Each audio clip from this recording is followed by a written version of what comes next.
بعد ما بتموت الأم وبتسيب وصية بتتهم جوزها فيها بالقتل، بنشوف علاقة غريبة بين الأب وابنه، والتفاصيل بين التلات إخوات محدش عارف سببها غيرهم. يا ترى فعلا الأب هو اللي موت أمهم، ولا في تفاصيل تانية ما نعرفهاش؟ كل ده وأكتر هنشوفه في ملخص النهاردة، فتابعونا. ما تنسوش قبل ما نبدأ نحط لايك ونعمل شير للفيديو ونشترك ونفعل جرس التنبيهات لو أول مرة تشوفونا، أو اللي ما شافش الأجزاء اللي فاتت هيلاقيها في أول تعليق مثبت تحت الفيديو. بتبدأ الأحداث بعد ما زينب بتروح بيت يلمز الصبح علشان تعرف حقيقة اتهامه بقتل مراته جنة. بيستقبلها يلمز وبيطلب منها تفطر معاه، وهي بتقوله إنها ما جاتش علشان تفطر، وبيقول لها إنها حكمت عليه حكم مسبق وقبل ما القاضي نفسه يحكم. هو بيجيب يلمز ألبوم صور العيلة، وبيبتدي معاها حكاية جوازه من الأول، وبيحاول يفهمها إن مراته عايشة معاه بقالها 35 سنة من غير مشاكل ولا شكوى.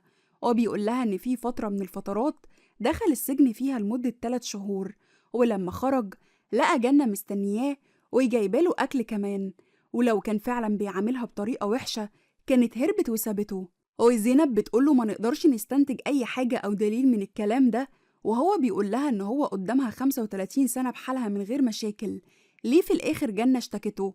وهي بتقوله لو خدع الناس كلها مش ممكن يخدعها، وإنها هتروح لخليل ابنه لأنه عايز يتكلم معاها بخصوص القضية، وإن الكل هيعرف إيه اللي حصل لجنة بالظبط. وبيفتكر يلمز ليلة موت جنة وهي واقعة على الأرض بسببه، بيحاول يقومها وبيخاف جدا لأنها ما بتردش عليه، وبيسحبها لأوضة النوم وبيوديها على سريرها. لما بتنزل زينب من البيت بتقابل خليل في الشارع، وبتقوله إنها قابلت أبوه علشان تعرف الحقيقة، وهو بيقول لها أكيد القصة اللي هو حكاها لها ما عجبتهاش. بيظهر يلمز وبيشوف خليل مع زينب، بيتعصب جدا وبيتخانق مع ابنه، وبيقوله إن هو طرده من البيت ومن الشارع كله. بتتدخل زينب وبتحاول تمنع خليل من الاشتباك مع أبوه، بيتجمع الناس وبيمسكوا خليل. كل ده ويلمز بيزعق لابنه وبيقوله إن هو هيعد من 1 ل40 ويختفي من قدامه إلا هيضربه. واضح إن دي حاجة ما بين الأب وابنه محدش عارف سرها غيرهم. بيبتدي يعد يلمز من 1 ل40 قدام الناس، وبنروح لبرسان اللي مع بنتها سراي في البيت، بيحطوا مقلات زيت على النار علشان هيطبخوا. بيخبط عليهم الجيران وبيقولوا لبرسان إن أخوها خليل بيتخانق مع أبوه في الشارع. بتنزل بسرعة برسان مع بنتها علشان يلحقوا الخناقة، وبينسوا النار على قلاية الزيت، وبتكون الجدة المشلولة نايمة جوه لوحدها. بتوصل برسان لخليل وبتهديه قبل ما يتخانق مع أبوه اللي بيستفزه طول الوقت، وبيقول لأبوه إن هو هيقتله. ويلمس بيطلب من المحامية تشهد على تهديد خليل ليه بالقتل، لكن خليل بيقوله إن هو هيحاسبه على الورم اللي كان موجود في صدر أمه ساعة الوفاة. هنا بتسمع زينب الكلام ده لأول مرة، وبيخاف يلمس من رد فعلها. بتنجح برسان في إنها تبعد خليل عن أبوه، ويلمس بيقول إن تصرفات خليل هي اللي بتخليه يتصرف تصرفات عصبية طول الوقت. لما بتوصل برسام بيتها مع خليل بتكتشف إن البيت بيتحرق، والجدة قاعدة مع محمد ونيشة بره البيت بسبب الدخان، وقدروا إن هما ينقذوها. محمد بيعاتب برسان على إنها سابت قلاية الزيت على النار وأمه لوحدها، وكانت هتتسبب في حريق البيت وموتها. بيطلب منها تنظف البيت من أثر الحريق اللي حصل. فعلا لما بيدخلوا البيت بيلاقوا الدخان في كل حتة، والمطبخ كله مولع من أثر الحريق. برسام بتتخانق مع بنتها بسبب إنها هي اللي قالت لخليل على موضوع الورم اللي كان في صدر أمها وهي بتتغسل. بتتخانق مع خليل بسبب عصبيته وإنه بيتخانق مع أبوه طول الوقت، وبتقوله إنها هي اللي شايلة الحمل طول الوقت، وبتتهمه بالجبن لأنه طول الوقت ما كانش موجود وسايبهم وجاي دلوقتي يحاسبهم. بيتضايق خليل من كلام أخته وبيسيب البيت وبيمشي. وهنا بتتدخل زينب وبتقول لبرسان لو هي خايفة من أبوها ممكن تحميها منه وتقف جنبها، وهي بتطلب منها إنها تبعد عنهم وتسيب خليل في حاله. أما محمد بيتكلم مع مراته نيشة في تهمة القتل اللي وقع فيها يلمز والورم اللي في صدر جنة، وقد إيه هم طيبين ومش متوقعين إن يلمز ممكن يعمل حاجة بالشكل ده. برسام بتطلب من يوسف ابنها إن هو يروح الدكان لجده، وبيروح يوسف لجده الدكان اللي بيعاتبه على تأخيره، فبيحكي له موضوع الحريق ومقلاية الزيت. بيخرج يلمز من الدكان وبيطلب من يوسف ما يمشيش لحد ما يرجع. بنروح لزينب اللي بتقول لخليل ما يزعلش من أخته إنها مضغوطة، وهو بيقول لها إن هو عارفها كويس ومفيش مشكلة. بيروحوا مع بعض مطعم، وهناك بتسأله زينب على موضوع العد ال40، وهو بيقول لها دي حاجة قديمة بينه وبين أبوه. هو بيقول لها إن هما بيتخانقوا من وهو طفل مع بعض، وهي بتقوله إنها عارفة إن علاقة أبوه كويسة بفريدة، وهو بيقول لها إن هو برسان طول الوقت كان أبوهم بيعاملهم بقسوة شديدة، وإن أخته بتقدر تقاوم وبتعرف تحافظ على حياتها. وبنرجع لبرسان اللي بتلاقي المطبخ متبهدل على الآخر ومش عارفة هتنضفه إزاي.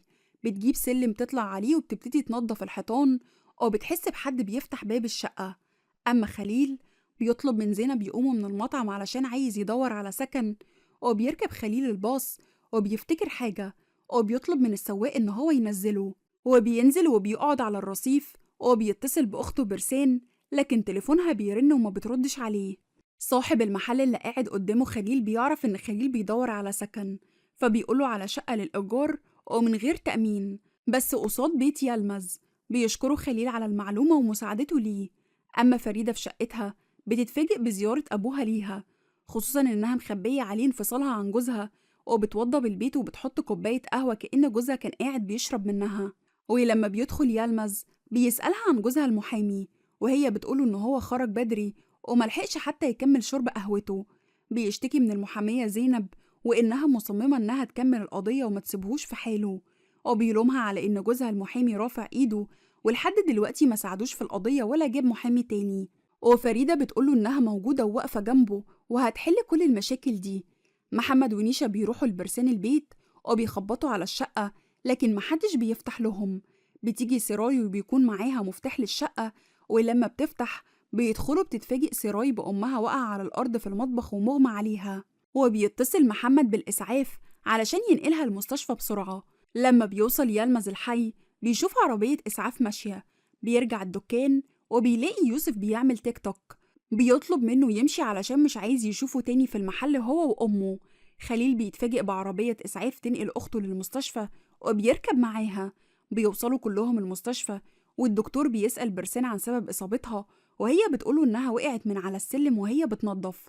وبنروح لفريدة اللي بتبعت رسايل لجوزها علشان عايزة تقابله، وهو بيستقبل رسايلها وهو في اجتماع في الشغل مع جانير وزينب، وبيرد عليها وبيقول لها إن هو هيجيلها بالليل. ولما بتقرا رسالته بتفرح قوي. خليل بيدخل أوضة برسام في المستشفى علشان يطمن عليها، وهي بتعيط وبتطلب منه يسامحها علشان الكلام اللي قالته ليه، وهو بيقول لها إن هو اعتبرها أصلا ما قالتش حاجة والمهم إنها تبقى كويسة. بتدخل سراي ومحمد ونيشا علشان يطمنوا عليها، وبيخرج خليل مع يوسف من الأوضة وبيديله فلوس علشان لو أمه احتاجت حاجة. بنروح ليلمس في الدكان وبتجيله زبونة تسأله عن حالة برسان، وبتكتشف إن هو ما يعرفش حاجة عن الحادثة اللي حصلت لها. هو كمان ما بيديش رد فعل لما بيعرف إن بنته في المستشفى، بالعكس بيقول لنفسه إنها تستحق اللي حصل لها وأكتر من كده كمان. الدكتور بيروح لبرسان وبيعرفها إن رجلها هتتجبس، هو بيسأل سراي عن سبب الحادثة وبيقول لها إنها مضروبة بفعل فاعل والمفروض أمها تعمل تقرير بالضرب. طبعا سراي بتشك في جدها. أما جانير بيقابل زينب في المطعم وبيشكرها على مجهودها في الشغل وبيديها العربية اللي اتصلحت مكافأة ليها على شغلها. بيحذرها من خليل بسبب عصبيته لأنه ما بيعرفش يسيطر على نفسه، والدليل تكسير عربيته. بنروح لفريدة اللي بتشتري أكل من السوق علشان تحضر العشاء لجوزها وبتحاول تصلح العلاقة ما بينهم. خليل بيتصل بيها وبيطلب يقابلها ضروري. سراي في المستشفى بتفكر في كلام الدكتور وإن أمها ما وقعتش لوحدها. بتكلم أخوها يوسف في الموضوع وبتسأله عن خط سير جده، وبتعرف إن هو اختفى وقت في اليوم وساب المحل ومحدش عارف راح فين. فريدة بتروح لخليل وبيقول لها على موضوع أخته اللي في المستشفى والمفروض إنها تزورها، وهي لما بتعرف إنها بقت كويسة بتقول إن زيارتها ملهاش لازمة، وبتقوله إنه طول الوقت بيفكر هو وأخته إنهم يفتروا على أبوهم ويظلموه، وإن أبوها عمره ما أذى حد. بيقول لها إن الأحسن تجيب محامي لأبوها بسرعة علشان هو مش هيتنازل عن قضية أمه من النهاردة. فريدة بتتصل بأبوها تسأله على حالة برسان وشك إن أبوها هو اللي عمل كده فيها. زينب بتروح للستات اللي كانوا بيغسلوا جنة وبتتأكد منهم فعلا إن في ورم غريب في صدرها وكمان آثار لجروح وإصابات قديمة في كل حتة في جسمها. بتطلب منهم إن هم يشهدوا في القضية ضد يلمز. يلمز بيروح القسم علشان يمضي حضور لأنه محطوط تحت المراقبة على ذمة قضية جنة. لما بتقوم برسام من النوم بتسأل بنتها الدكتور كان عايز إيه، وسراي بتطلب منها تقول الحقيقة ومين اللي ضربها وعمل فيها كده. وبرسان بتنكر إن أي حد عمل فيها حاجة وإنها وقعت من على السلم وهي بتنظف. أما كيفانش بيروح لفريدة وهناك بيلاقيها محضرة له العشاء والأكل اللي هو بيحبه. في نفس الوقت بتكون فريدة بعت ورد لأختها في المستشفى وبتستلم سراي الورد وبتلاقي عليه كارت من فريدة خالتها. فريدة بتعاتب جوزها إن هو سبب في وقت حساس، خصوصا إن أمها ماتت وما جاش يقف جنبها، وهو بيقول لها إن هو كان مجبر على تصرفه بسبب أبوها اللي مسيطر على حياتها. وهي بتقوله إن ده أبوها وما تقدرش تسيبه ومش قادرة تعين محامي علشان مش هتقدر على المصاريف، لكنه بيقول لها المشكلة مش في الفلوس، المشكلة في أبوها نفسه. سراي بتتصل بفريدة وبتعاتبها علشان بتغطي على أفعال جدها وإن هو اللي عمل كده في برسان. بتتنرفز فريدة عليها في التليفون، وأمها بتقول لها بعد ما بتقفل المكالمة إنها فاهمة غلط وإنها وقعت لوحدها ومفيش حد ضربها. فريدة بتكون متنرفزة جدا من مكالمة سراي وبتقول إن هما بيفتروا على أبوها. بيسألها كيفنش على إنها كانت تعرف موضوع الورم اللي في صدر أمها، فبتقوله كانت عارفة، وإن أمها ماتت بسبب مرضها وأختها وقعت من على السلم عادي، وإن أبوها مش ممكن يرتكب أي خطأ ولا يقدر يأذي أي حد. هنا بيتعصب كيفنج وبيقرر إن هو يمشي، وبيقول لها إن هو غلطان إن هو جه أصلا، وإنه هيمتنع عن دفع إيجار البيت وإنها لازم تتصرف لوحدها، وبيسيبها وبيمشي. سراي بتطلب من محمد يصدقها في إن جدها هو اللي ضرب أمها، وهو بيقول لها طالما ما شافوش بعينه ما يقدرش يتهمه. بيقول لها إن أمها ساكتة ومش عايزة تتهمه، يبقى أكيد ما ضربهاش، وكمان جدها كان عايزهم يقعدوا عنده في البيت أو مش عايز يتورط معاه في مشاكل أكتر من كده. زينب بتروح لخليل في وقت راحته من الشغل وبتلاقيه قاعد مع فوندا، وفريدة بتتصل بالمستشفى بتلاقي أختها خرجت من المستشفى وبترمي سراي الورد في الزبالة. بنشوف زينب بتقول لخليل إنها راحت للستات اللي غسلوا أمه واتأكدت من موضوع الورم وإصابات تانية كتير قديمة، وبتقول إنها مش محتاجة شهادته دلوقتي لأنها لقت شهادة في القضية. بتسأله عن موضوع العد الرقم 40 اللي بينه وبين أبوه، لكن فوندا بتقطع كلامه لأن وقت الراحة خلص ولازم يرجع شغله. وخليل بيعرف إن زينب معاها العربية اللي كان كسرها بتاعة جنير وبيشكرها على وقتها جنبه. بنروح لنيشا في البيت اللي قاعدة مع حماتها اللي مستنية برسان لأنها هي اللي بتخدمها طول الوقت. بتوصل برسان مع محمد وولادها بعد ما خرجت من المستشفى وبتسألها هي ليه خرجت بدري من المستشفى، وبتلاحظ إن سراي متضايقة ومش عايزة تكلم حد. برسان بتقول لها إنها بقت كويسة وطلبت من الدكتور إنها تخرج وقال مفيش مشكلة.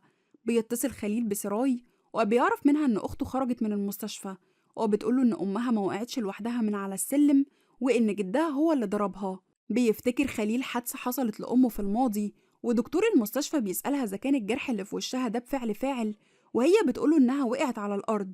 بيسأل الدكتور خليل وأخته برسان وبتشاور لهم أمهم إن هما يكذبوا. وبنرجع لخليل اللي من نرفزته بيقرر يمشي ويسيب الشغل من غير ما يستأذن. أما يالمز بياخد كرسي وبيروح للمقابر وبيزور قبر مراته جنة. بيقول لها إن فات أسبوع على موتها، مش عارف هو مر إزاي من غيرها، وإن دلوقتي واقع في مصيبة كبيرة بسببها. بيقول لها إن خليل وبرسان واقفين ضده، لكن هيأدبهم كلهم زي ما كان بيعمل زمان. ويلمس بيرجع البيت من المقابر بيتفاجئ إن خليل في البيت ومستنيه وفي إيده عصاية، وبيفتكر إن هو هيضربه. بيطلب منه إن هو يخرج ويسيب البيت فورا، وهو بيقوله إن هو جايله الليلة دي مخصوص ومش هيسيبه. بيدي أبوه العصاية وبيقوله يمسكها وما يخافش منه. أبوه بياخدها وبيحلف إن هو هيضربه لو ممشيش من البيت دلوقتي. خليل بيطلب منه يضربه حتى لو هيموته وما يرحموش كمان. هنا بيتهموا يلمس بالجنون، لكن خليل بيصمم إن هو يضربه زي ما ضرب برسان، وإنه عرف اللي عمله معاها وإنها بتداري عليه وبتسكت طول الوقت علشان قسوته. هنا بيتنرفز يلمز وبيبتدي يضرب ابنه وبيبدأ العد 40. بنروح لبرسان وهي بتفتكر لحظة حادثتها في المطبخ وباب الشقة بيتفتح. بيدخل محمد وبيزعق لها على بهدلة المطبخ بسبب الحريق اللي اتسببت فيه، ومن نرفزة محمد بيزقها من على السلم وبتقع على الأرض مغمى عليها. بيخاف جدا إن هو يكون حصل لها حاجة بسببه، ومحمد بيخبط على باب أوضة برسان وبيحاول يعتذر لها عن اللي هو عمله وإنه ما كانش قاصد، ودي أول مرة يمد إيده عليها.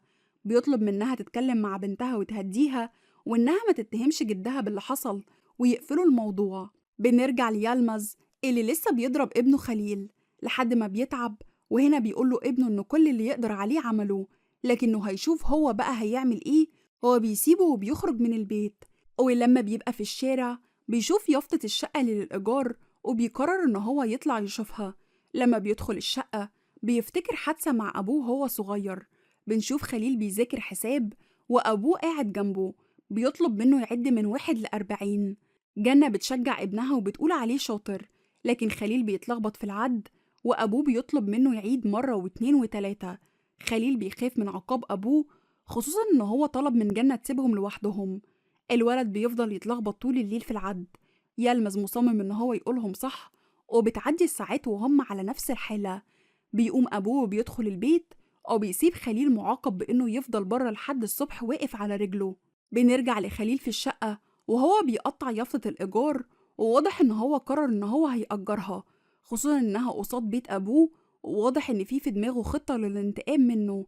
يا ترى خليل قرر يعمل إيه مع أبوه؟ أو فريدة هتقدر تجيب محامي لأبوها في القضية، ولا مش هتعرف تدبر مصاريف المحامي؟ وموقف برسام من أبوها، يا ترى هتتشجع وتقف قصاده؟ ويا ترى زينب هتحتاج شهادتهم في القضية، ولا الشاهد اللي معاها كفاية؟ كل الأسئلة دي هنعرف إجابتها في الملخص اللي جاي، فتابعونا واكتبوا لنا توقعاتكم في التعليقات ورأيكم إيه في المسلسل. ولو حد فيكم اتعرض للعنف الأسري أو يعرف حد اتعرض ليه، ياريت تكتبوا لنا قصته في التعليقات. ما تنسوش قبل ما نقفل نحط لايك للفيديو ونشترك ونفعل الجرس للقناة لو أول مرة تشوفونا.